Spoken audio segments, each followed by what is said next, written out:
আগে কোম্পানি কর্তৃক অপরাধ সংগঠনের ক্ষেত্রে কারাদণ্ডের বিধান ছিল, সেটা উঠিয়ে নেওয়া হয়েছে। এটা এখন অর্থদণ্ডের বিধান শুধুমাত্র থাকবে। আপনি জানেন যে বাংলাদেশে বা এখন এই বাংলাদেশের কোটি কোটি মানুষ ফেসবুক ব্যবহার করেন, গুগল ব্যবহার করেন।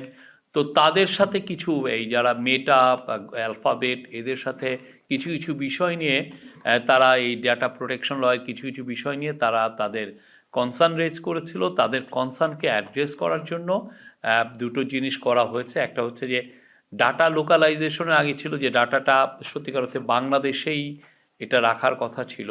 তো সেই জায়গাটায় চেঞ্জ এসে যে ডাটা লোকালাইজেশন যে যে জিনিসটা ছিল সেটা উঠিয়ে নেওয়া হয়েছে। তো আপনি শুধুমাত্র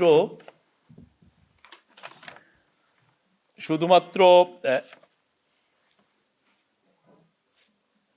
আগে সকল ডেটার একটি সিঙ্ক্রোনাস লোকাল ব্যাকআপ রাখতে বলা হয়েছিল।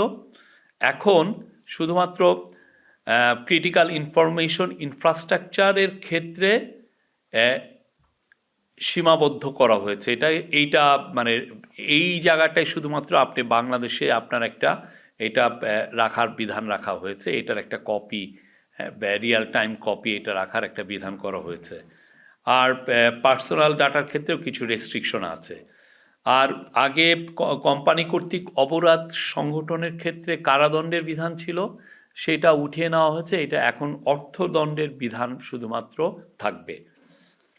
এর ফলে আমরা আশা করছি যে বাংলাদেশে আরও বিদেশি ইনভেস্টমেন্ট এগুলোর ক্ষেত্রে এই সমস্ত ডেটার ক্ষেত্রে বা অন্যান্য আরও ক্লাউডের ক্ষেত্রে অনেক ক্ষেত্রেই আমরা আরও কিছু ইনভেস্টমেন্ট দেখতে পারবো, আরও বেশি ইনভেস্টমেন্ট, এবং এটা আরও ফরেন ইনভেস্টরদেরকে অ্যাট্রাক্ট করবে।